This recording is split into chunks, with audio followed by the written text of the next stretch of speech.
¿Cómo están mis amigos? Bienvenidos una vez más. Y el día de hoy no es un entrenamiento tradicional, no es un entrenamiento relacionado bien de raíces. El día de hoy vamos a hablar directamente de la gestión de proyectos multifamiliares. Hemos descubierto un gran líder, él es peruano, tiene una gran trayectoria en la industria inmobiliaria. Si ustedes alguna vez escucharon a Juan Maguiño, en algún momento Javier tuvo la oportunidad de también liderar algunos proyectos inmobiliarios juntos. Y esta vez lo tenemos aquí con nosotros, así que son bendecidos todos los que vean este entrenamiento. Yo quiero invitarte a ti que estás viendo este video por primera vez, por favor, compártelo con tu amigo, con tu socio, con el inversionista, a cual le puede interesar la industria inmobiliaria. Sin más preámbulos, quiero hablar un poco de Javier Navarro. Tiene una trayectoria impresionante, más de 40,000 metros cuadrados en desarrollo vertical, ¿correcto? Por otro lado, ha gerenciado diferentes proyectos multifamiliares y lo más importante, si ustedes han visto o han escuchado del edificio Tecton, es así, ¿verdad? Tecton. Sí. Entonces, él ha sido accionista de este maravilloso proyecto y el día de hoy nos va a contar parte de las experiencias de cómo gestionar, cómo desarrollar, cómo apalancarnos de las entidades bancarias, lo más importante, cómo comercializar. Así que, un honor para mí, Javier, bienvenido a esta maravillosa comunidad. Genial, muchísimas gracias. La verdad que el honor es mío. Como te comentaba hace un rato, soy fan de tu contenido y quiero felicitarte porque no solamente estás en la cancha y dando contenido técnico, sino que además estás aportando algo que es súper importante, que son los valores, los principios y la base moral. Porque definitivamente tú puedes hacer incontables negocios, pero tienes que finalmente aterrizar en las personas. Entonces, si no hay una base moral, si no hay unos valores y si no hay unos principios que son coherentes, los negocios no van a salir bien. Y eso no solamente lo aportas tú, la parte técnica, como te digo, sino también aportas esta parte de moral que es tan importante, ¿no? Esta parte de principios y valores. Gracias, muchas gracias por tus sabias palabras, Javier. De verdad que admiro mucho también tu trabajo y lo más importante, fíjese que a Javier lo descubrí por TikTok. Tiene un contenido espectacular, así que al finalizar esta transmisión vayan a buscarlo, por favor, con las iniciales que está ahí, JNV, ¿correcto? Así está en TikTok, sí. Nos habla de todos los proyectos inmobiliarios. Bueno, pero el día de hoy vamos a deshilar cada punto de la gestión inmobiliaria. Háblanos un poco de ti. ¿Quién fue Javier? ¿Cómo era Javier Navarro a sus 8 años de edad? Te puedo contar, Heiner, que cuando salí de la universidad, yo fui la última promoción de la universidad que usaba regla T y escalímetro y lapiceros, y después de mí venían todos los arquitectos nuevos que estaban usando ya la tecnología. Entonces, yo ni siquiera tenía computadora en ese momento, y me di cuenta que no podía competir en un estudio de arquitectos contra las nuevas generaciones que venían pegaditas a mí pisándome los talones y que ya manejaban las computadoras. Entonces, como asistente en un equipo, en un estudio de arquitectura, no iba a poder surgir y no tenía futuro ahí. Entonces, me di cuenta que la construcción era un nicho de mercado donde podías mover y facturar mucho más plata de lo que podía facturar un arquitecto en sí. El arquitecto en sí, en verdad, su facturación es muy poca a comparación de los montos de obra que puedes mover.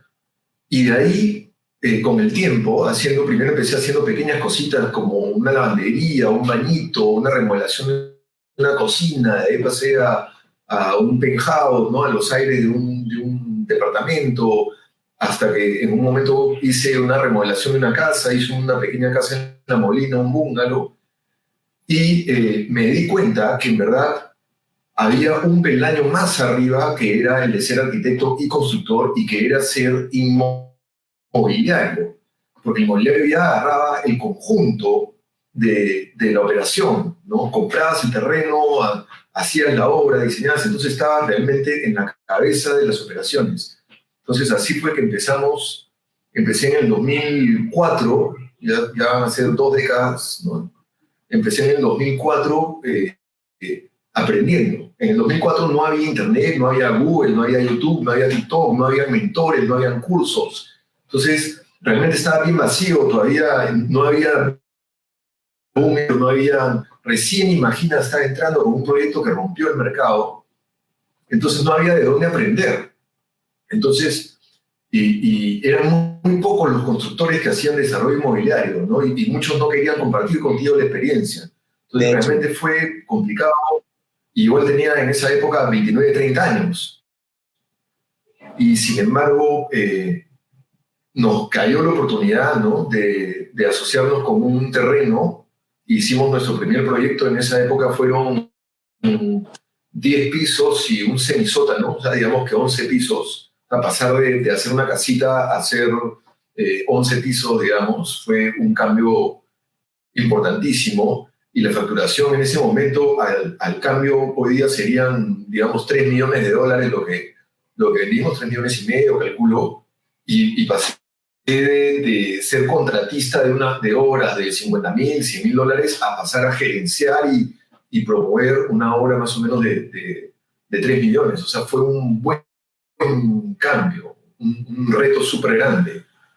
Y te puedo decir que metí la pata en todos los huecos que hubo. O sea, no dejé de meter la pata y no dejé de equivocarme en todos los aspectos. Y te lo puedo enumerar, te puedo enumerar unos cuantos para la gente que nos escucha, porque realmente como primerizo hay tantos espacios donde te puedes equivocar.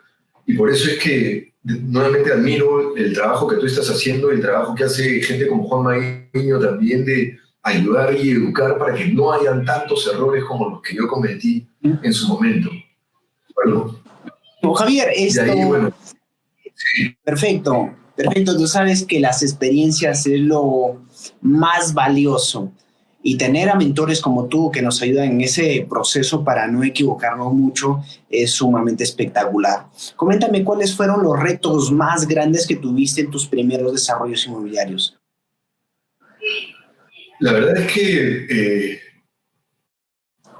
por un lado, estaba el tema del financiamiento. ¿Cómo era que íbamos a financiar la operación? Entonces, ¿de dónde íbamos a sacar financiamiento? Y yo todo el rato digo que hay 3 niveles de financiamiento. El primer financiamiento es la chanchita que haces de tu bolsillo y del bolsillo de tus socios o tus compañeros de trabajo. Esa es la primera. Y quizás esa es la más importante, porque esa es la que te va a permitir tener un brochure, ¿no? Y unos números y una imagen con la cual vas y das el segundo paso en la inversión inmobiliaria, que es conseguir fondos que ya superan lo que puedes sacar tú de tu bolsillo, superan la chanchita entre tú y tus amigos y el trabajo que tú puedes hacer, y pasan a un siguiente nivel, que es convocar inversionistas que te permiten avanzar en el proyecto. Y después de que has logrado conseguir estos inversionistas, que lo consigues básicamente con el brochure, ya viene la tercera etapa de financiamiento, que es la etapa del banco. Entonces, mucha gente que está con un proyecto que de repente tienen un terreno, tienen una idea, y ven como que el banco, ¿no? ¿Cómo voy a hacer para conseguir la plata del banco? ¿Cuál es el financiamiento? Pero no han dado el paso 2 y el paso 1. Entonces ven el banco tan lejos, ven el financiamiento tan lejos, que no hacen la primera etapa, que es dar los primeros pasos tuyos, con tu plata, con tu chanchita, con tus amigos, y que va a ser lo que te va a permitir ir jalando el hilo de lo que después se va a convertir en convocar inversionistas, y en un tercer nivel va a ser entrar al banco. Mucha gente se queda paralizado porque no tienen la inversión, no saben o no creen que ese primer paso, esos primeros soles que meten, son tan importantes como los finales y el fondeo principal.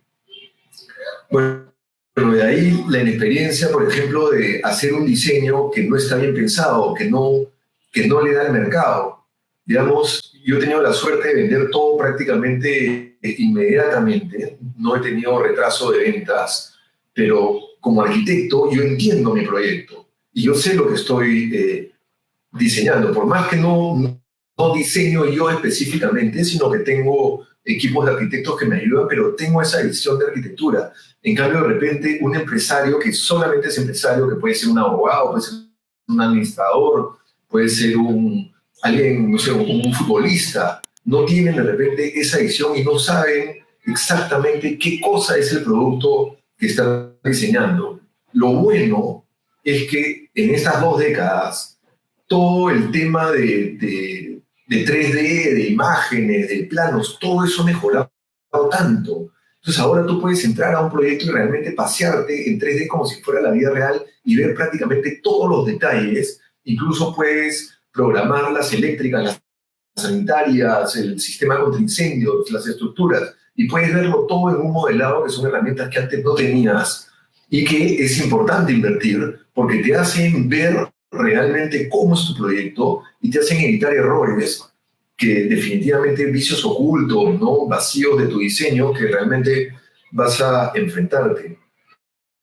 Otros temas que, por ejemplo, me han pasado es no tener un presupuesto certero de lo que va a ser la construcción y otros gastos pequeños que de repente te van sumando y te pueden ir sacando de contexto de lo que tú tenías. Pero básicamente, si tienes un buen diseño y has logrado presupuestarlo con 2 o 3 distintos postores a los cuales les estás dando la misma información, no es que tú le das el plano y les dices cotízame, sino tú tienes que haber hecho tus medidas, digamos, voy a tener 100 de esto, 200 del otro, 150 del otro, y tú sabes y les das a todos la información homogénea, igual a todos, para que ellos te regresen cotizaciones que tú puedas comparar, porque si no te va a ser muy difícil comparar. Entonces, tener un buen presupuesto de obra también es muy importante.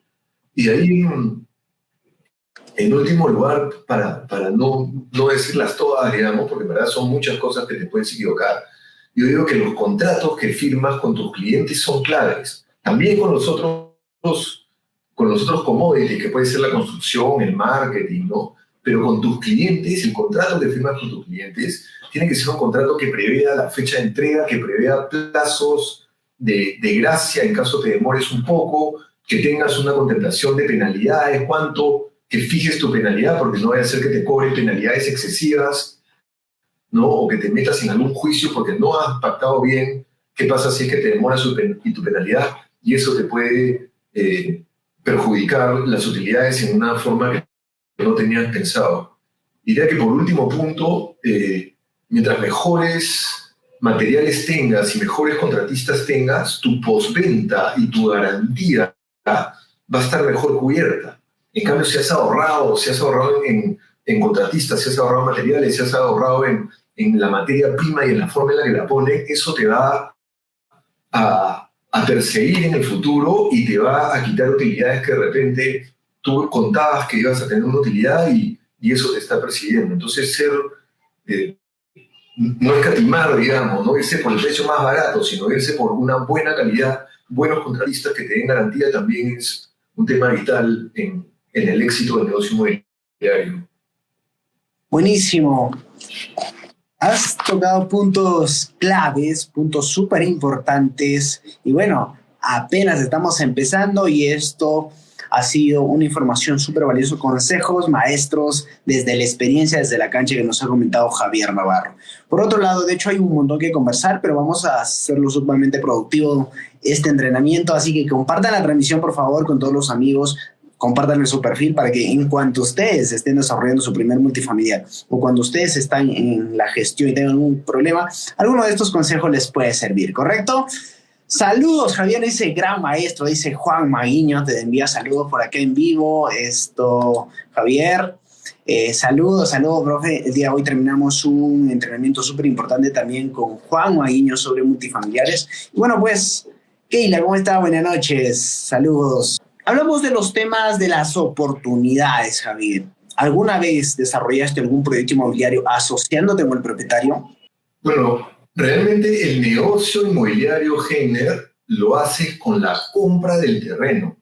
Si tú haces una mala compra del terreno, vas a estar arrastrando esa mala compra todo lo largo del proyecto y vas a tratar de compensar con tus utilidades y con tus ventas algo que estás arrastrando desde el principio. Entonces, no solamente ubicar un terreno que sea coherente y todo, sino el valor de la compra, el monto de la compra, incluso la oportunidad de la compra, cómo es la forma de pago, es, yo diría que el punto principal y el core del negocio inmobiliario. Tú puedes agregarle valor al terreno, pero si has hecho una mala compra, esa mala compra o ese precio demasiado oneroso lo vas a arrastrar en toda la operación. Entonces, hay dos formas, yo creo, que atacar esta compra de terreno, ¿no? Puedes tener un capital en efectivo y ser muy agresivo en la compra y negociar con mucha agresividad tu compra ¿no? Porque es una plata en efectivo, un valor actual neto que está dando y no vas a querer pagar el precio real, sino, digamos, cash is king, ¿no? El dinero es el que manda, ¿no? El efectivo es el que manda. Entonces vas a tratar de hacer una compra que realmente te beneficie desde el principio y que si fuera el caso tú podrías vender el terreno sin haber hecho nada y ya estarías saliendo bien de la operación, ¿no? Esa es una opción. Y la otra opción es asociarte con un dueño de un terreno, digamos, parcialmente, no necesariamente tiene que ser un 100%, pero es asociarte parcialmente.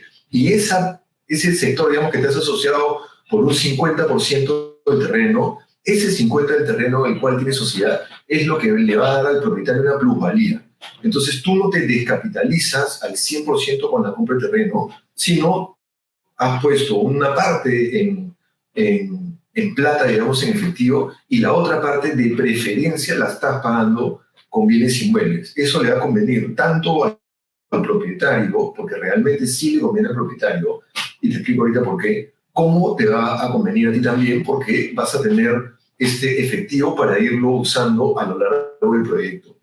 Y te digo, no necesariamente a todos los propietarios les conviene, pero si tú eres un propietario que estás recibiendo la plata de tu terreno y de ahí te estás yendo al mercado a comprar otro departamento, lo que te va a pasar es que vas a recibir tu plata, vas a tener que pagar impuestos por la plata. Y de ahí te vas a ir al mercado, no, ya te quitaron 5%, 6%, no sé cuánto te estarán quitando dependiendo de tu condición. Yo creo que por lo menos 5%.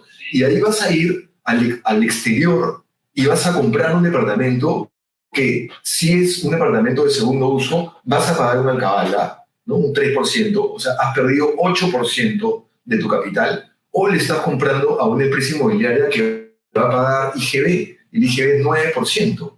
Entonces, en cambio, si tú te quedas con parte de tu patrimonio, ese 5% más 3, 8 o más 9, 14, se está quedando en tu bolsillo. Entonces, sí es una operación que le conviene al propietario. Y esas son las operaciones que realmente a mí también me convienen y que son las que yo busco. Buenísimo. ¿Y cuáles son las fuentes de financiamiento más rápido y las más efectivas para desarrollar un proyecto multifamiliar? O sea, la plata más limpia es la plata que viene de las ventas, ¿cierto? Es la plata más limpia. Sí, si tú pudieras vender tu proyecto y no usar el banco, ese sería el mejor capital, el más limpio, el más sano capital, es el que viene de tus ventas. Pero no necesariamente o muy poco pasa que logras tener una secuencia de ventas suficiente como para que te cubran los gastos del proyecto. Entonces, como te decía al principio, la primera plata es tuya, la primera inversión es tuya. ¿Qué quieres sacar con esa primera plata? Tus planos, tu brochure, ¿cierto? Y tus contratos. Entonces, si tú tienes tus planos aprobados en un anteproyecto aprobado, tienes tu brochure, que es tu presentación, digamos, tu brochure va a venir con la página web, ¿no? Con las imágenes y todo lo que tenga que ver con la parte de marketing, y logras tener, digamos, estos primeros encajes.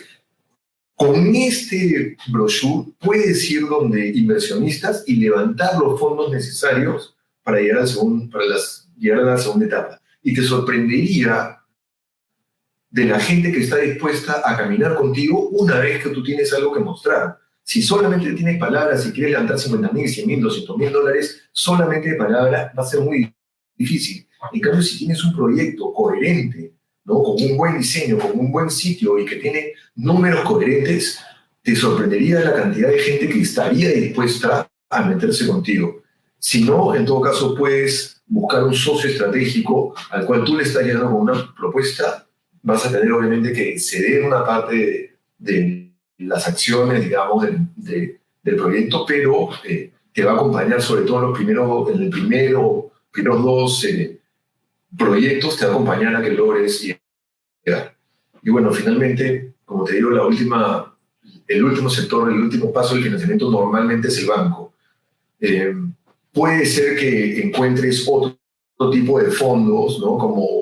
Como financieras que te pueden dar capital, o en mi caso, la última operación que hicimos en Tectón fue entrar al mercado alternativo de la bolsa de valores, que la verdad que es bien difícil entrar y tienes que tener una empresa de cierto nivel. Entonces, digamos que lo normal para nosotros mortales es entrar al banco como tercer nivel de financiamiento. Buenísimo. Eso es lo más importante de que una empresa inmobiliaria crezca a una gran escala, y el trabajo que ustedes han hecho es algo extraordinario, ¿no? Llevar a ser cotizado en la bolsa de valores.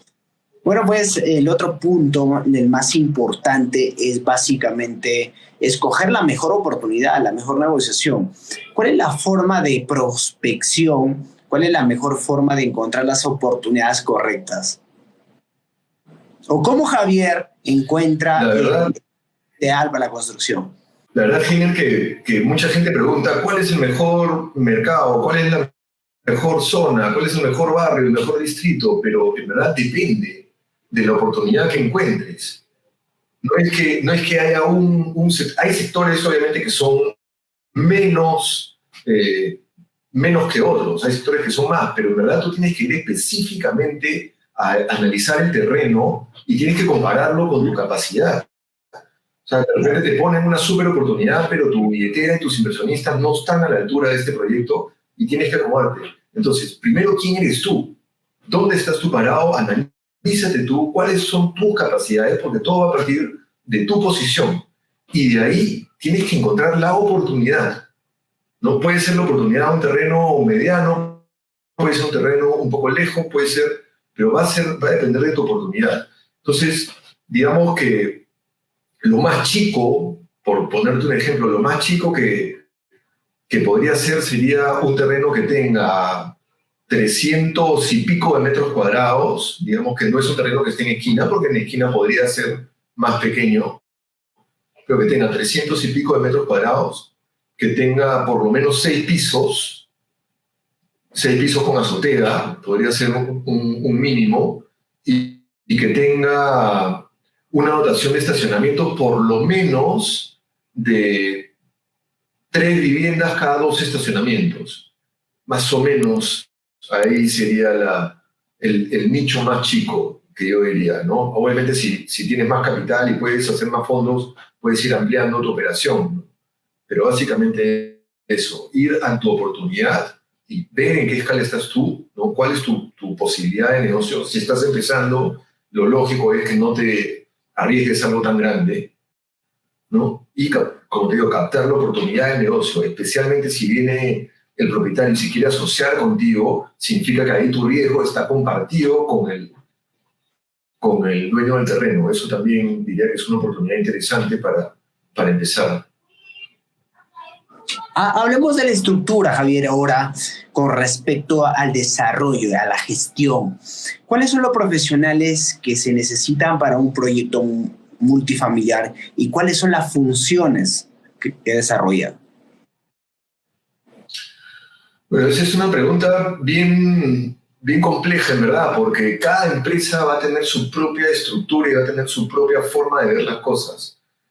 Y también va a depender mucho si es que quieres hacer una única empresa que crezca a lo largo de los años y que todo sea a través de un nombre y formar empresa, que lo hice durante 11 años, digamos que esa fue hasta más, diría que hasta 13 años fue mi consigna. Y ahora lo que estoy haciendo es armar sociedades por proyecto, ¿no? Entonces ya no tengo esa intención de hacer una empresa que perdure en el tiempo, sino mi intención ahorita es viajar ligero, con poca gente profesional, y asociarme según proyecto para tener éxito.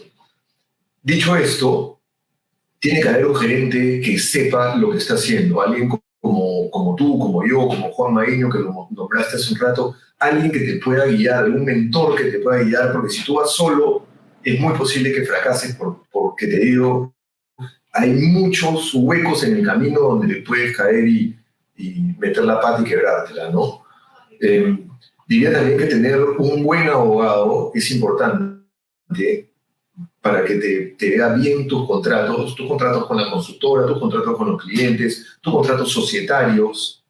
Un arquitecto de confianza.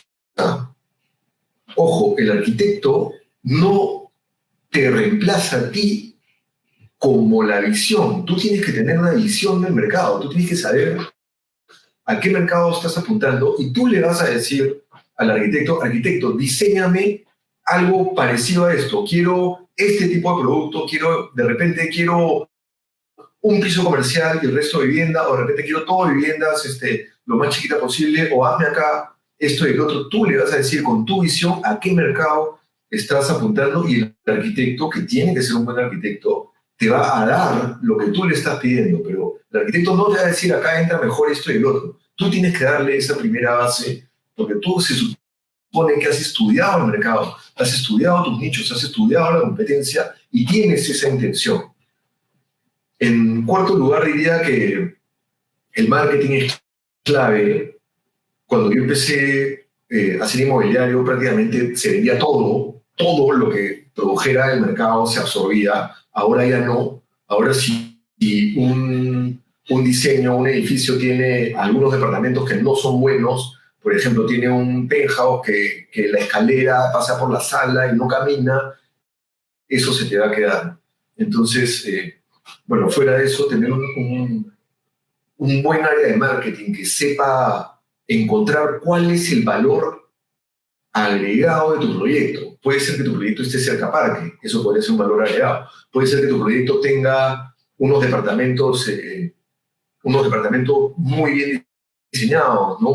muy funcionales, eso podría ser un valor agregado. Puede ser que tu proyecto esté cerca a rutas, a vías conectoras, ese podría ser un valor agregado. Puede ser que tu proyecto tenga áreas comunes, eso sería un valor agregado. Entonces tienes que encontrar cuál específicamente es el valor agregado de tu producto y eso lo tiene que ver tu área de marketing y potenciarlo, digamos, por ahí agarrar tu propaganda. En quinto lugar, diría que la constructora es clave también, ¿no? Tener una buena constructora que te ayude, ¿no? Puede ser, en muchos de mis edificios los he construido yo personalmente y he tenido a mucha gente en planilla, teniendo a ingenieros que yo mismo los manejaba y la verdad que no quisiera volver a hacerlo. Prefiero tener a un constructor o a un gerente de obra que sea específico y técnico y que ese sea su core business y aliarlo, ¿no? Traerlo. O la otra sería encontrar una buena constructora, no la más barata, sino una buena constructora que esté en el nicho de mercado que tú estás viendo, que construye edificios parecidos a los tuyos y que no esté saturada de edificios, pues si está saturada de edificios tampoco no te va a atender como tú tendrías. Entonces diría que esos son las áreas, digamos, que tienes que atender. Finalmente podrías tener un buen contador también y un buen abogado. Me parece que ya hablé del abogado. Entonces diría que esos son las áreas que tienes que preocuparte en mayor medida.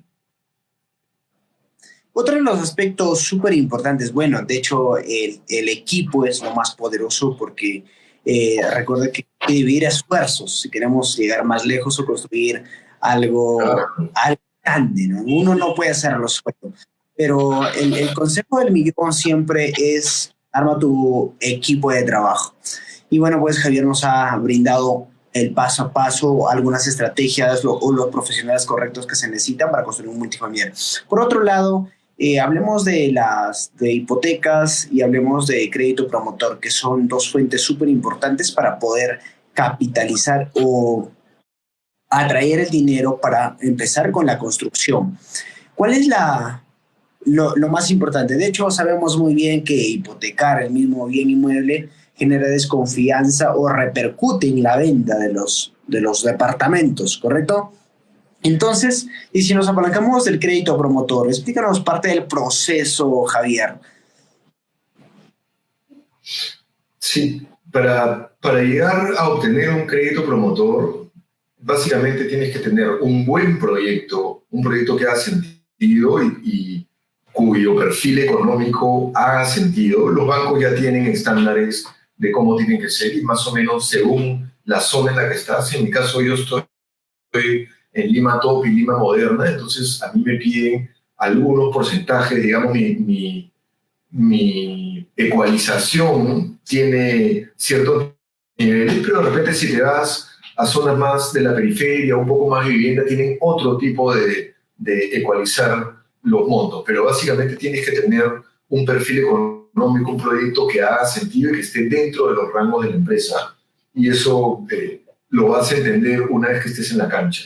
El punto número 2 es que tienes que tener cierta preventa. No puedes ir al banco y pedirle plata si es que no has logrado tener esta área de marketing y tener cierta preventa. El punto número 3 diría que... el punto número 3 es tener a alguien con experiencia, porque a ti no te van a prestar la plata directamente. Tiene que haber alguien que haya hecho edificios, que esté con conocimiento y que esté dentro de tu equipo de preferencia. También podría ser que te asocies con una constructora que ya haya construido edificio y bajo su paraguas vas a poder entrar al banco. Y ahí hay otras cosas pequeñas, como que el terreno esté libre de gravámenes, porque el banco lo va a tener capturado como parte de la garantía, ¿no? Tienes que estar tú en el sistema financiero limpio, también no puedes estar con problemas en el sistema financiero. Muchas veces te piden que tengas algún tipo de patrimonio o algún colateral en caso falle y te van a pedir que pongas un poco de plata tú. Digamos que dividieras el financiamiento del proyecto en 3, ¿no? Un tercio va a ser preventa, un tercio va a ser banco y un tercio va a ser tuyo. Este tercio que va a ser tuyo va a ser terreno, que lo tienes que traer limpio, y un poco de plata. Y un poco de plata metí en la obra. De repente has tenido que excavar, has tenido que llegar a cimientos, has tenido que hacer tu cisterna, ¿no? Entonces, esa primera plata es tuya, cosa que la primera valorización del banco te va a ir parchando la plata que tú vas poniendo. Si tú pones, te parcha, tú pones, te parcha, y así vas llegando hasta que terminas tu edificio. Buenísimo. No funciona hipotecar el terreno. Javier, esa parte del apalancamiento es súper genial. Bonito, uno es saberlo, entender este proceso, porque cualquiera diría esto es imposible construir un multifamiliar porque se necesita más de medio millón de dólares, ¿no? Por completo. Y la verdad es que todo se trabaja en base a la estrategia, en base a dominar las finanzas, en base al apalancamiento, que es una palabra súper poderosa que siempre hablo en todo aspecto, porque convertirte en un gran referente también, en mi caso, me ha ayudado a crecer porque me ha apalancado de diferentes marcas personales. Por otro lado, me ha ayudado a empezar desde cero hace años en desarrollos horizontales, las cuales he empezado con 0 soles. Por otro lado, ahora estoy incursionando en la construcción de multifamiliares y la verdad que sucede lo mismo, es el apalancamiento. Y la mejor forma, hablaste del punto súper importante, del punto 3, el cual es súper potente, es alianzarte con otra inmobiliaria o con otro desarrollador que ya tiene la experiencia y para que puedas fusionarte y prácticamente, literal, tienes la misma preferencia para acceder a este crédito promotor. Otro de los aspectos súper importantes que te haya funcionado, Javier, en poder apalancarte de manera financiera. O sea, como te decía hace un rato, si tu empresa ya estás a cierto nivel, ahora hay fondos de inversión. ¿no? Fondos de inversión que pueden ayudarte y que no vas a necesitar el banco y que pueden acompañarte en el proceso. Si tu proyecto es chico, hay un método que se llama autoconstrucción, que también es bastante bueno, ¿no? De repente eso va a funcionar yo lo he hecho hasta con 10 departamentos, pero diría que funciona hasta con 6 departamentos, ¿no? Que los puedas prevender antes de empezar la obra y que con la plata de los propietarios mismos, el primer pago que hacen, por ejemplo, va a ser para comprar tu terreno. Entonces tu terreno, que tú eras dueño 100%, vas a empezar a vender acciones y derechos del terreno. Y de ahí va a empezar el desarrollo del edificio, digamos, ¿no? Con esa primera parte que has captado de la venta de tu terreno, significa que el que te viene a comprar desde el día 1 ya es dueño de un porcentaje de terreno, con eso empiezas a avanzar. Ahora, si tienen efectivo, no necesitarías el banco, pero si vienen con crédito hipotecario, definitivamente vas a tener que entrar a un proceso con el banco, pero que va a ser mucho más sencillo que si tú eres una inmobiliaria como promotor y estás trayendo todo hacia tu empresa y de ahí estás vendiendo con factura, digamos, del terreno.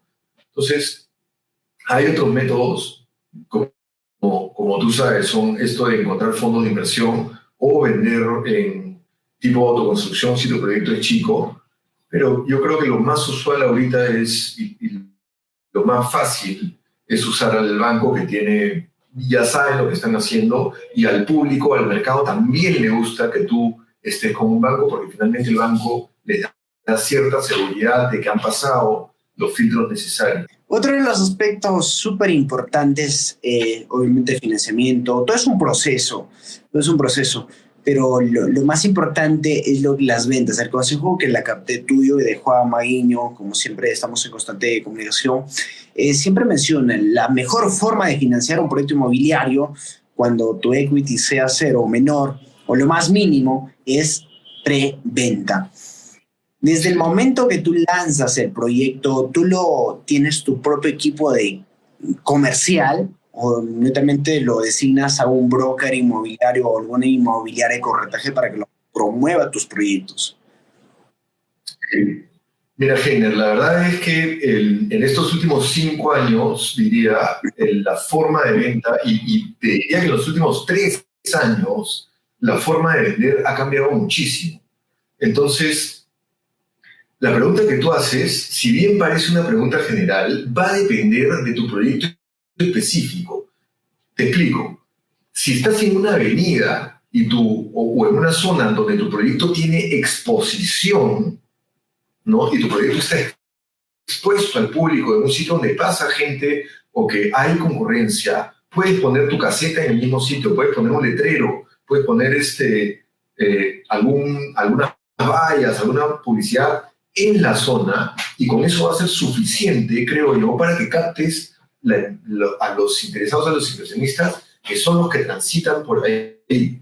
Pero si no estás en una zona de exposición, estás en una calle un poco escondida, estás en un barrio que no pasa tanta gente, vas a necesitar aliarte o hacer campañas, de repente, digamos que todavía no aliarte, pero vas a necesitar hacer campañas agresivas en las redes sociales, ¿no? Facebook, Instagram, no sé, ahorita el TikTok está súper fuerte. Entonces, probablemente vas a requerir de especialistas que sepan cómo se mueve este mercado y que, en verdad, hacen los videos, hacen las imágenes, ponen la música, invierten, saben cuándo invertir, a dónde invertir, cuál es el público objetivo, y están detrás, ¿no? Entonces, sí podría decirte que es importante aliarse con una empresa de corretaje. Me parece que los corredores, muchos corredores ahorita están cada vez siendo más profesionales y más competitivos.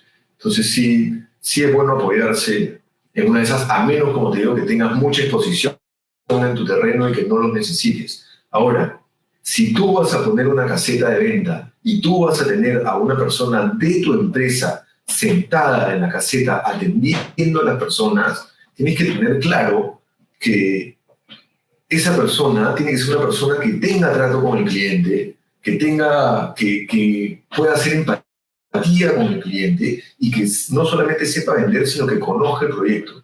Entonces ahí viene la segunda parte de la venta. Tú no solamente vas a vender un proyecto, sino que estás vendiendo quién es la constructora, cuándo, o sea, tiene que estar todo completo.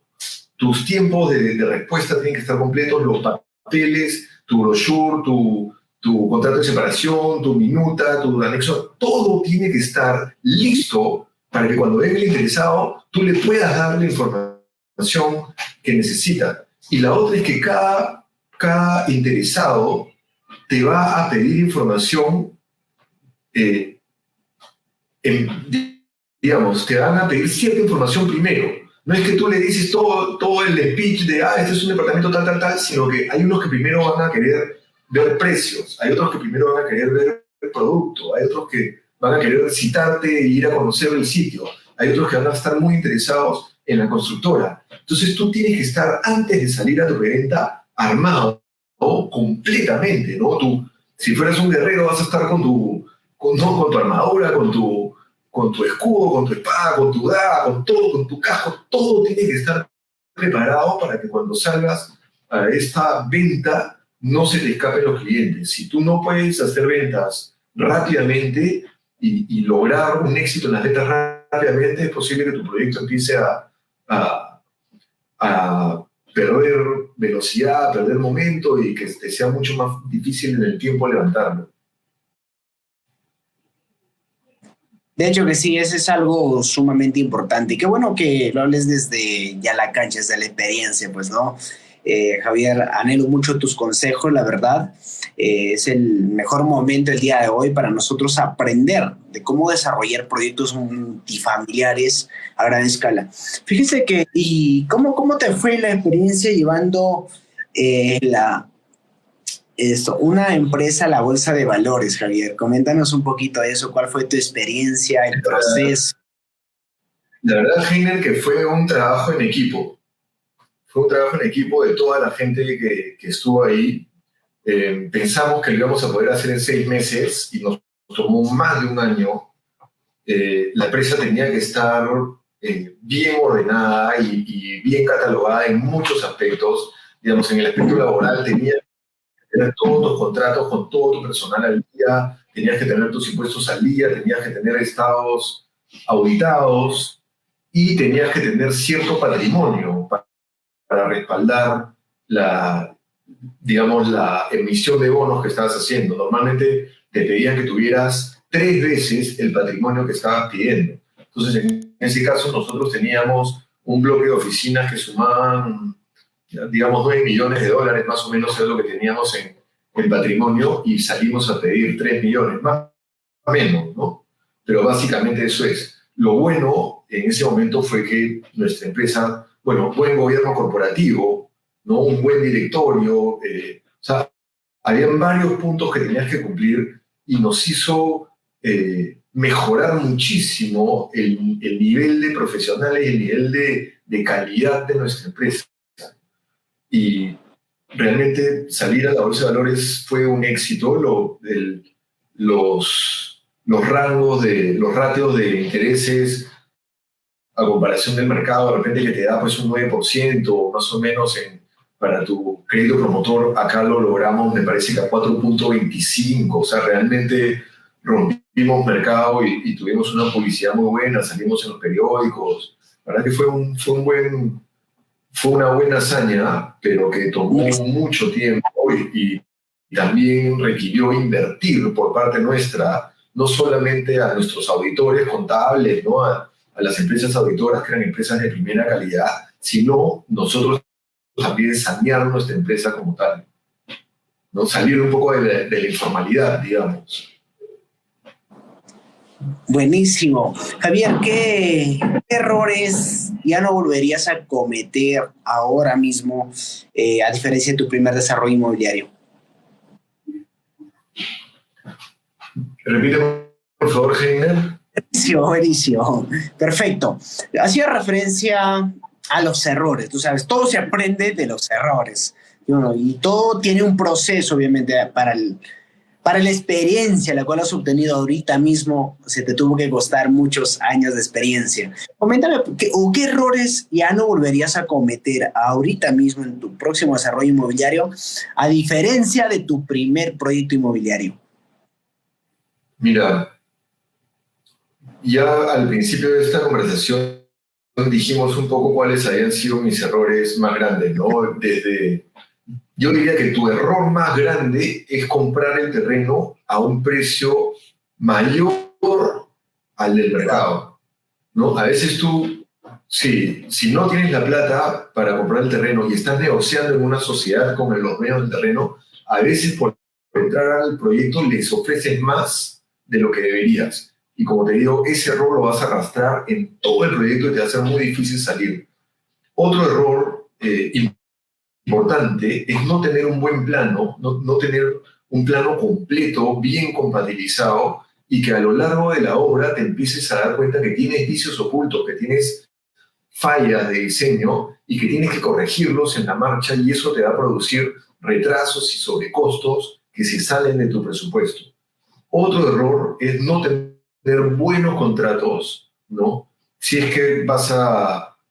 Y contratos, digamos, con tu constructor principalmente, pero también con tus clientes, y especialmente que especifiquen cuáles son los acabados que tú estás dando, cuáles son las garantías que te toca dar, cuáles son las penalidades que tienes que hacer, ¿no? Y que estás dispuesto a dar para centrarlas y que no te vayan después a estar pidiendo grandes penalidades.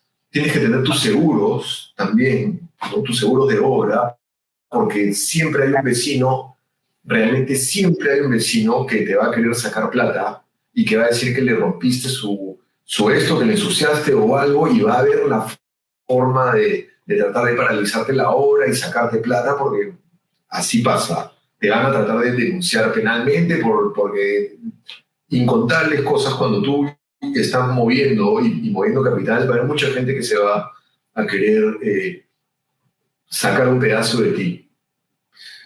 Pero más allá de todos estos errores que son errores de la cancha y que definitivamente te diría que si estás empezando necesitas o a un socio o a un mentor.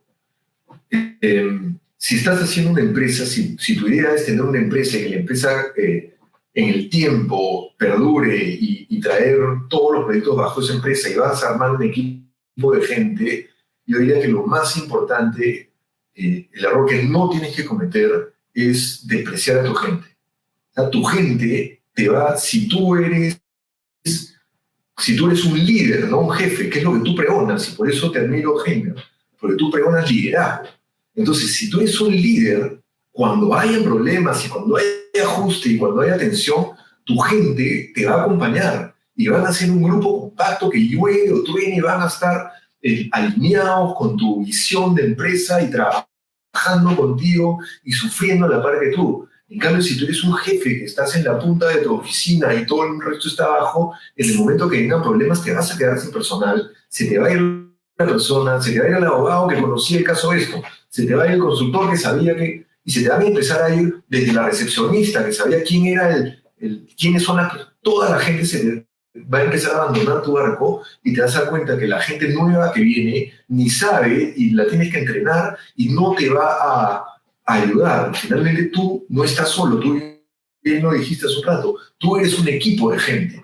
Entonces, ¿cómo tratas tú a ese equipo de gente? ¿Cómo te alineas tú? En mi empresa, en Tecton, teníamos una vez al mes reuniones de directorio donde entraban todo el equipo, desde el que hacía los mandados, Helve Reina, si alguna vez me escucha, lo saludo, el que hacía los mandados hasta los principales ingenieros, todos se reunían a escuchar qué era lo que estaba pasando, cuáles eran las metas, cuáles eran la problemática, cuáles eran los retos que teníamos que hacer. Y muchas veces las soluciones o las ideas venían de la recepcionista o del tramitador. Y te sorprendería los aportes que puede hacer gente que no está dentro de tu rango de repente de visión, los aportes que pueden hacer para mejorar tu empresa. Entonces diría que de todos los errores que puedes cometer en tu empresa, el peor error es no respetar y cuidar a tu equipo de trabajo. Buenísimo. Hablabas del punto de liderazgo, cómo eso es tan potente, ¿no? Bueno, al final, al cabo, no solo potente, no, no solo se trata de número de 2 personas, tampoco se trata de 5, se trata de un buen equipo de trabajo donde tienes ingenieros, tienes la parte comercial, aunque tu propio equipo no lo estés armando, pero necesitas de manera independiente de los demás o algún broker o alguna inmobiliaria generar contratos, amistad, acuerdos positivos. Y por otro lado, lo más importante, pues que no se trata de un producto el cual esto que está al paso, ¿no?, de poder comprarlo, sino se trata de brindar un producto de calidad, las cuales tiene un gran valor, y ese gran valor va a ser el refugio no solo de una persona, sino de una familia, donde de allí van a nacer nuevos profesionales. Es súper potente en la industria en la cual estamos, Javier. Es por eso que me apasiona. Yo sé que en algún momento te ha pasado también de que sientes esa adrenalina, sientes esa gratitud enorme al ver cómo van avanzando los desarrollos, cómo concretas, cómo lo cierras el proyecto, y eso es sumamente satisfactorio para nosotros los desarrolladores inmobiliarios. Y por otro lado, qué mejor estar compartiendo esta información con otros próximos, porque tú sabes que en esta vida estamos al paso. Uno no tiene la vida comprada. Un momento me puse a cuestionar, oye, ¿qué tan rápido pasa la vida? Entonces mejor, es por eso que algunos dicen, yo, ¿para qué hago eso? Mejor disfruto la vida, ¿no? Pero la vida es maravillosa ayudando, la vida es maravillosa prosperando, que eso es lo más bonito, donde tengas la comodidad, tengas la tranquilidad, tu paz es lo más importante. Y por otro lado, ver que otras personas también progresan. Ese es mi éxito para mí personalmente, ver cómo otros alumnos, como otros asesores que empezaron trabajando dentro de la empresa Jairos, ahora se han convertido en desarrolladores inmobiliarios. Y por otro lado, pues, qué mejor, me han permitido pisar diferentes tarimas, y bueno, tengo un pendiente hasta diciembre también en diferentes departamentos de nuestro querido país, en las cuales vamos a estar compartiendo contenido de valor, información de beneficio de muchos otros líderes. Siempre tengo en cuenta de que ese es el trabajo. Por eso que yo te felicito, ¿no? El tomarte tu tiempo y tener que grabar contenido de valor, eso demanda mucho esfuerzo. De hecho, hay mucha gente con las cuales no vas a encajar, y eso está bien. Tal vez no es su momento, tienen otra perspectiva, pero lo mejor de todo es que tú hagas las cosas, ¿no? Nada más un like. Por cada like que recibes, estás ayudando a 10 a 20 personas. O sea, no te enfoques en los likes, como siempre digo a mi comunidad, ¿no? Enfócate en cuántas personas están viendo, en cuántas personas están poniendo en práctica, en cuántos están teniendo resultados aplicando lo que dices. Entonces, eso me ha impulsado mucho, y yo también te felicito, Javier, por ese aspecto, lo que vienes haciendo. TikTok me permitió conocerte, y bueno, espero reunirme pronto contigo y hablar más intensamente de estos temas súper importantes sobre desarrollo inmobiliario. Igualmente, yo la verdad que te respeto mucho, he visto tu contenido, y como te digo, una cosa es dar datos fríos y otra cosa es preocuparte por las personas, y la sincera intención de ayudar y de ayudar y crear comunidad es lo que yo creo que nos iguala, ¿no? Yo te digo a ti, con este espíritu de ayudar a la gente, ¿no? Y en verdad, personalmente a mí, cuando veo un proyecto que se ha quedado a la mitad, o que los departamentos son feos, o que pienso que qué pena tanto esfuerzo, tantos años, tanta plata metida para que el producto no haya despegado, ¿no? Y no le hace bien encima al mercado, ¿no? Tener un proyecto que no se vende, tener una construcción que se ha quedado a la mitad, no nos hace bien a nadie. Entonces, ¿cómo podemos hacer? Porque finalmente todos somos una comunidad. Es como hay una historia de una persona que siempre ganaba su concurso de la mejor calabaza, ¿no? El granjero tenía su mejor calabaza y siempre se ganaba su premio a la mejor calabaza. Entonces, cuando ganaba su premio, iba con las semillas de calabaza y las repartía a todos sus vecinos. Todo el mundo tenía las semillas de la mejor calabaza. Y le preguntaron, oye, pero ¿por qué estás haciendo esto? O sea, te van a ganar si estás repartiendo la mejor semilla de tu calabaza. Estás loco. El tipo le dice, te das cuenta acá que hay un tema de polinización. O sea, si mis vecinos no tienen buenos sembríos de calabaza, van a bajarle el nivel a mi producto. Yo necesito que mis vecinos tengan buenas producciones, porque finalmente se va a polinizar y mi calabaza va a tener oportunidad de prosperar más que si mis vecinos fueran mediocres. Y esa yo creo que es una una forma de pensar que la gente no se da cuenta. Si tu entorno está floreciendo, eso te va a impulsar a ti para florecer y destacar más todavía. Si tú eres mediocre, obviamente te van a pasar por arriba y te vas a quedar ahí, pero si eres una persona que trabajas y que le estás metiendo y tus vecinos están bien, te van a levantar a ti también, te van a ayudar y todo va a ser un entorno positivo. Y encima, ¿a quién le conviene tener un entorno negativo, un mercado que no florece, un mercado apagado? A nadie le conviene eso. Entonces, no solamente por tu propia voluntad y por tu propia intención de ayudar, sino que si lo miras fríamente, es importante también que tu entorno, tu mercado, también se eleve junto contigo. Te será más difícil de repente, tendrás que estar más enfocado, tendrás que ser más específico. Bueno, pues ahí también está el tema de progresar, de superarse a sí mismo. Esa es. Qué buena, sabia Sí. palabra, Javier. Definitivamente, no cabe duda esa tremenda información que nos has brindado el día de hoy. Uy, fíjate qué rápido ha pasado el tiempo, ya casi que llevamos a la hora. Este es algo extraordinario, eso significa que hemos pasado un momento sumamente agradable. Bueno, pues ampliamos un poco más este tema, una pregunta más para terminar este bonito entrenamiento el día de hoy sobre proyectos multifamiliares. ¿Cuál sería el consejo más importante que tú le recomiendas a los que están empezando en desarrollos inmobiliarios verticales? Yo diría que tu producto, tú vendes un producto, ¿no? El panadero vende pan, ¿cierto? Tú vendes departamentos, digamos. Entonces, tú tienes que hacer un producto en el cual tú vivirías contento. Porque finalmente eso es lo que te van a comprar, un sitio donde vivir.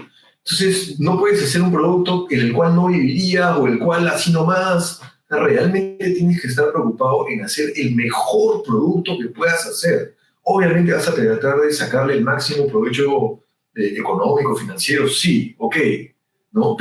Pero tiene que haber una parte que tú digas que más allá de los rangos, la utilidad, la rentabilidad, tiene que haber un tema de hacer un producto que sea lo mejor que puedas hacer, ¿no? Realmente con entrega, con corazón, y eso de alguna forma como que espiritualmente te va a proteger y va a hacer que tu producto tenga éxito. Quizás no le vas a sacar el último centavo a la operación, ok, no es necesario que le saques el último centavo a la operación. Lo que es importante es que hagas el mejor producto posible dentro de los márgenes, el mejor producto posible y uno que si llega el caso tú podrías tranquilamente vivir tú con tu familia en ese espacio.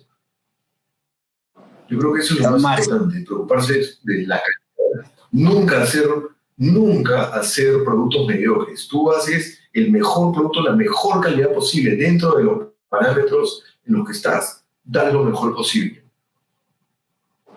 Buenísimo. ¿Te ha pasado algún caso en particular, Javier, de que los parámetros no te ha permitido construir lo que tú tenías previsto, por ejemplo, de 15 pisos?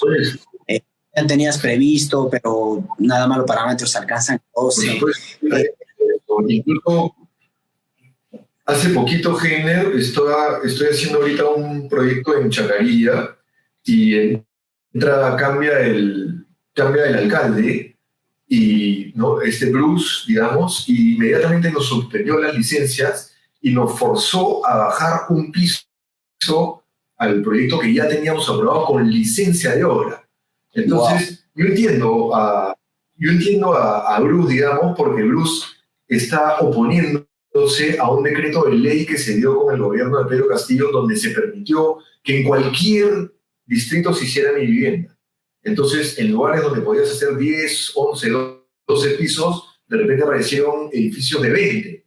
Entonces, ok, yo entiendo que ese decreto de ley que se ha impuesto a toda la estructura, digamos, de zonificación del ministerio y todo lo que se tenía, rompió el mercado y era algo malo.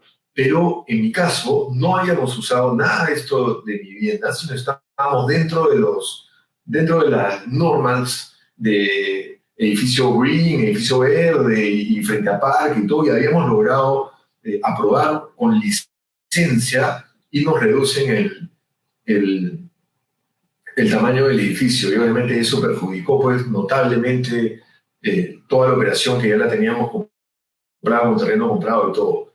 Eh, Fuera de eso, que es un caso particular, yo diría que el mayor obstáculo con el cual nos topamos para desarrollar un edificio son los estacionamientos.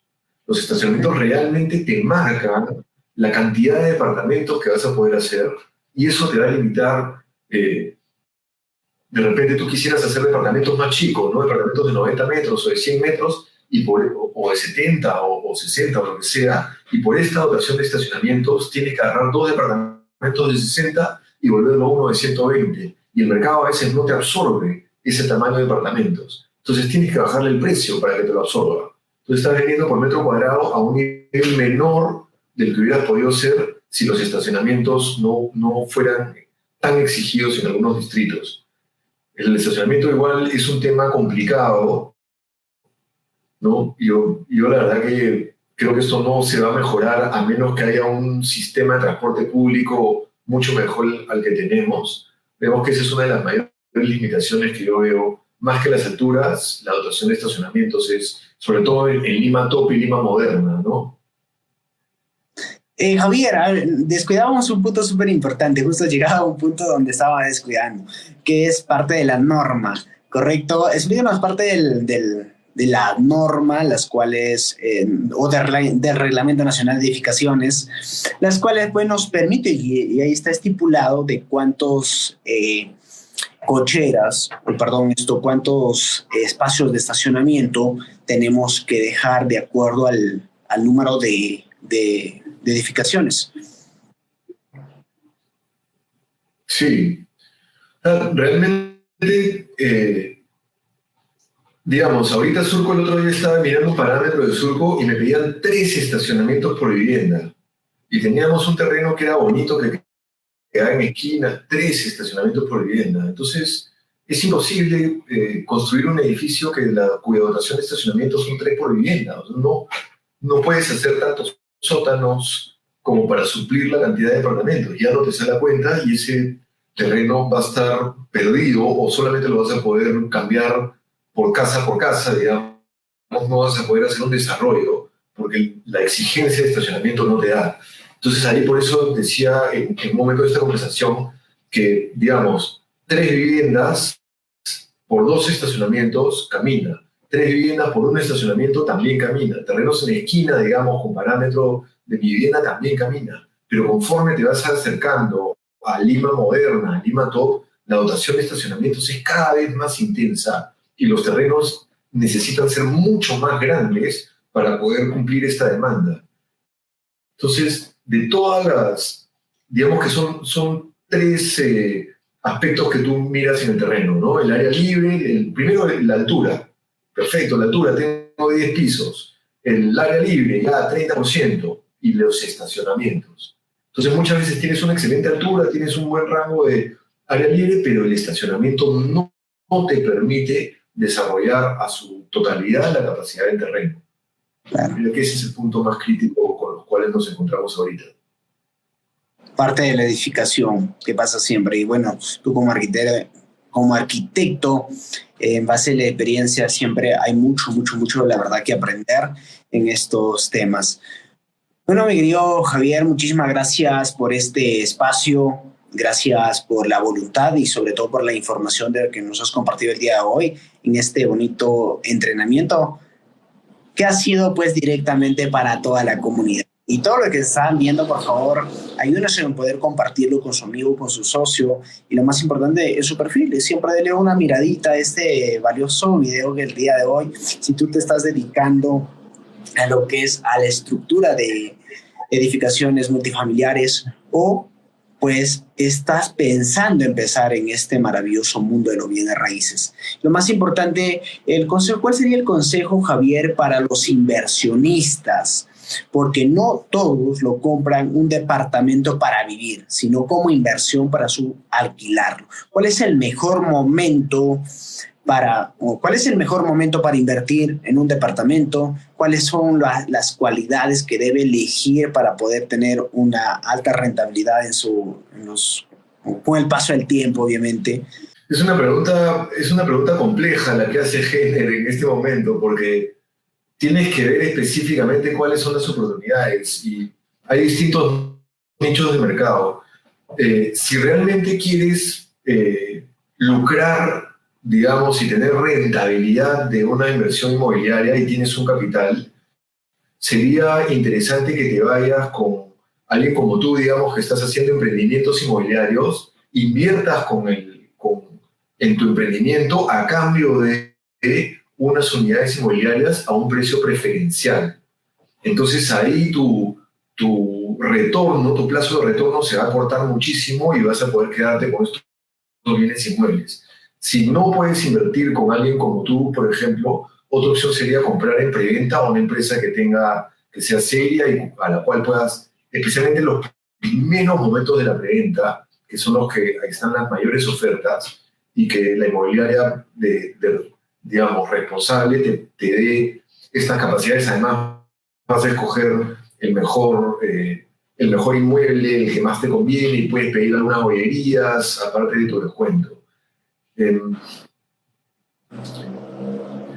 Diría que eso, y para los que no son tan agresivos en sus inversiones, ¿no? y van un poco más seguro, es importante que entiendan que invertir en un inmueble es una inversión a largo plazo y es la inversión más sólida, más constante, más tangible. Poner la plata en el banco, puede venir inflación, puede quebrar el banco, te pueden robar, mil cosas te pueden pasar con tu plata en el banco. Lo mismo te puede pasar en los fondos de inversión. En cambio, tu inmueble es bien difícil que cuando has comprado un inmueble en el tiempo le pase algo. Normalmente, tú compras un inmueble ahorita y a los 20 años va a haber subido su valor por consolidación de la zona, ¿no? Entonces, tienes que pensar que tu inversión ¿no? en inmuebles es una inversión a largo plazo.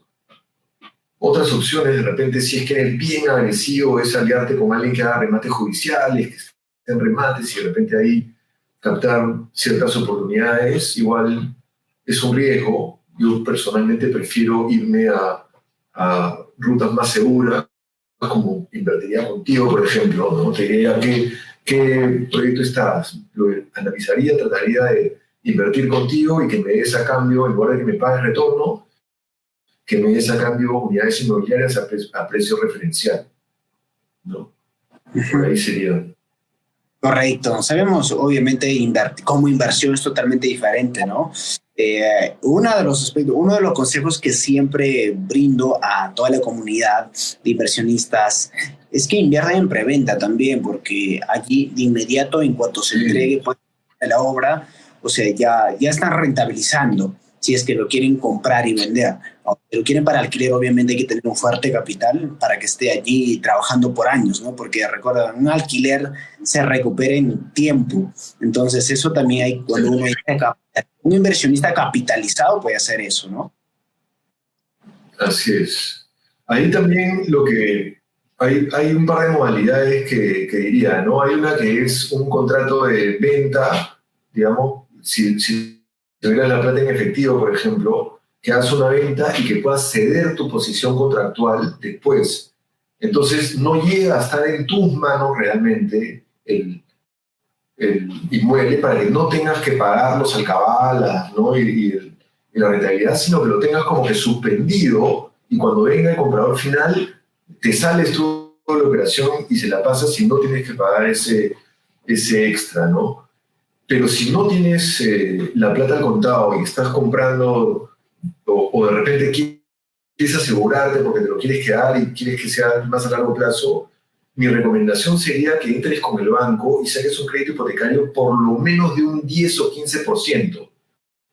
Cosa que el banco, a través de ese crédito hipotecario, por más que sea una parte muy chiquita del crédito que estás sacando, pero vas a entrar dentro de la operación del banco y de cierta forma, si hubiera algún problema con la inmobiliaria, vas a tener la espalda, el respaldo del banco que te va a respetar la operación.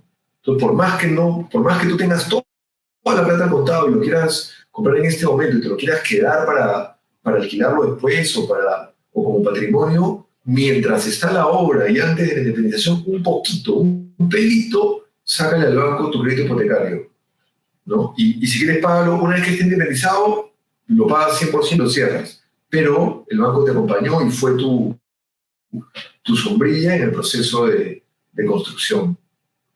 Javier, ¿cuál sería tu recomendación? Sabemos, bueno, el consejo de Robert Kiyosaki en Estados Unidos, por ejemplo, funciona muy bien apalancarse del banco, obviamente. ¿Por qué? Porque la tasa es sumamente baja, un 5%, un 3% anual. Eso es sumamente espectacular. Sacan el dinero, compran una casa, hipotecan la casa y pagan mensual con los mismos alquileres y todavía les queda una parte. Entonces, eso funciona muy bien en Estados Unidos. ¿Qué consejo le darías a los inversionistas si es que hacen esta operación en Perú?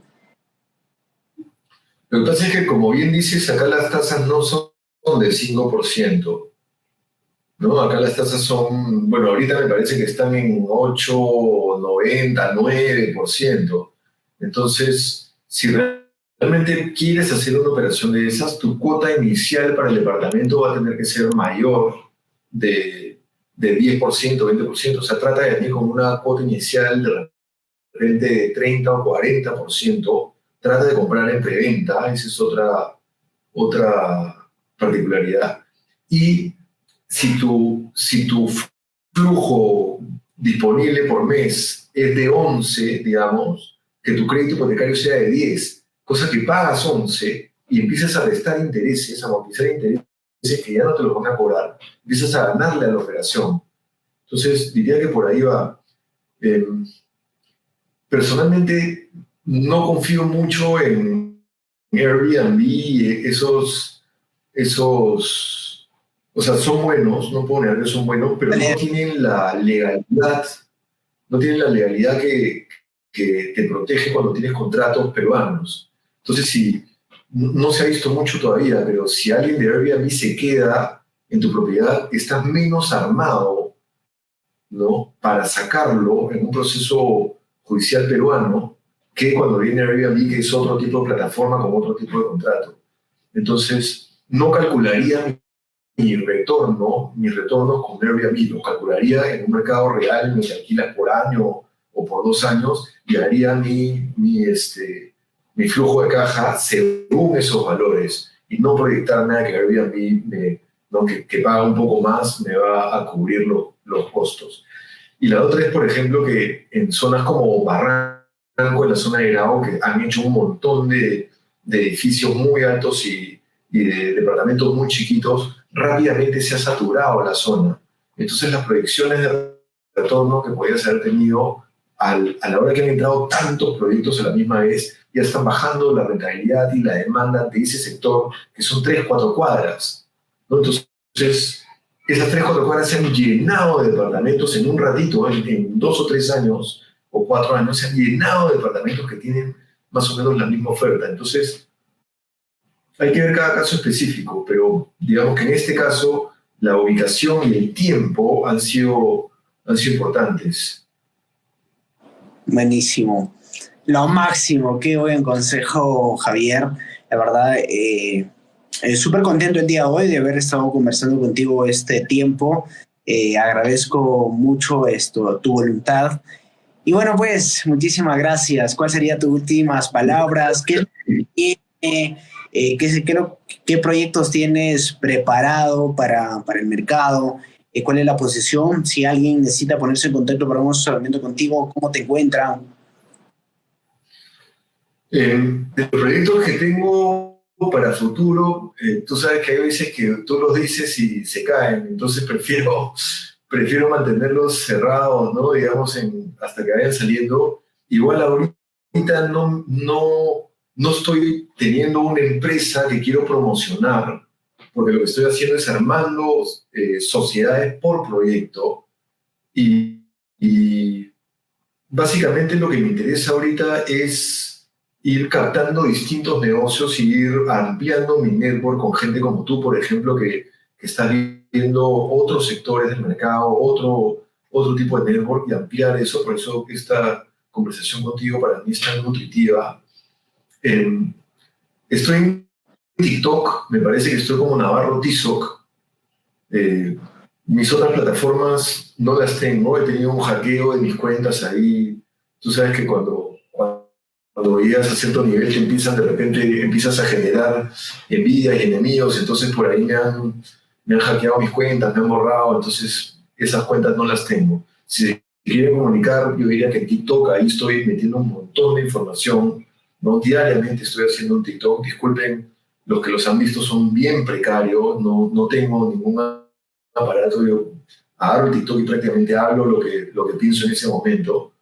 Y sí, lo que me interesa es asociarme con gente como tú, por ejemplo, ¿no? Que tiene un proyecto y ver por espacio, ¿no? Por oportunidad y entrar y que tú seas el que das la cara, ¿no? Y yo de repente estar como un socio silencioso detrás de la operación.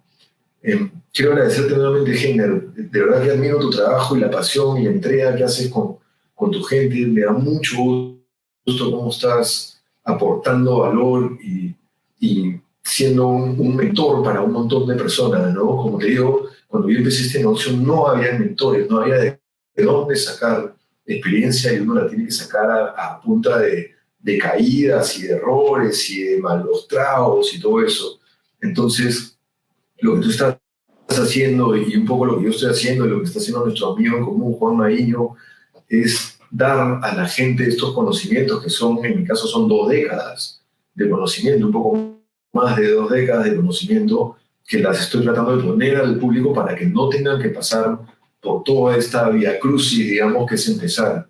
Entonces, si alguien está empezando, consigan su mentor, me parece que Género puede ser un buen mentor, ¿no? Tengan un mentor que los pueda acompañar y no lo hagan ustedes solos porque hay tantos espacios donde uno puede equivocarse que realmente tener un mentor al lado es una cosa que te va a ahorrar mucho tiempo, muchos sinsabores y te va a acompañar, ¿no? Te va a acompañar a que tengas el éxito en tu operación. Gracias, muy agradecido. Siento una gratitud enorme por sus palabras, mi querido Javier. Y bueno, pues estamos en contacto. Agradecidos a todos. Bueno, el día de hoy estuvo por aquí viéndonos un gran amigo y mentor también, Juan Maguiño. Saludos a ese gran maestro. Saludos, Keila. Saludos. Excelente, como siempre, éxitos, la buena vibra para ti. Bueno, saludos, Víctor. Saludos, Rocky Amarillo, mi querido hermano. ¿Cómo estás? Impresionante. Dice, saludos desde la hermosa ciudad de Tarapoto. Lo máximo. Un abrazo gigante para todos los que han venido conectándose, compartiendo esta transmisión. Tarapoto es una super ciudad, está recontra pujante. Yo creo que Tarapoto va a darla ahora en los siguientes 10 años, va a estar dando la hora de Tarapoto. Es más, y si logran hacer ese puente que cruza el Marañón, creo que es hacia la Laguna Azul, Tarapoto se dispara. No va a haber comparación. He puesto el ojo bien claro, Tarapoto. Bueno, estoy desarrollando una habilitación urbana ya juntamente con otros socios. Bueno, este es el segundo proyecto porque hace 2 años intenté abrir uno, pero sucedió un caso inesperado, un accidente, la cual esto quedó en stop. Pero abrimos el segundo proyecto con éxito y la verdad es que Tarapoto mueve mucho el turismo y tú sabes que las tendencias inmobiliarias son los parques temáticos, son las casas de campo, son las cabañas, son los restaurantes campestres, son la naturaleza, una conexión con la naturaleza. Y eso es Tarapoto, la ciudad más hermosa, más segura, con más atractivos turísticos y que no Perú. Tiene un clima espectacular Tarapoto, ¿no? Es calor, pero no te ajocha, no te pican los mosquitos. Tienes la selva a un paso, la verdad que excelente. Saludos a la gente de Tarapoto. Saludos, mi querido Rocky. Linda ciudad. Muchísimas gracias, Javier. Gracias por este momento. Y bueno, estaremos en un espacio para hacer un nuevo entrenamiento sobre desarrollo inmobiliario.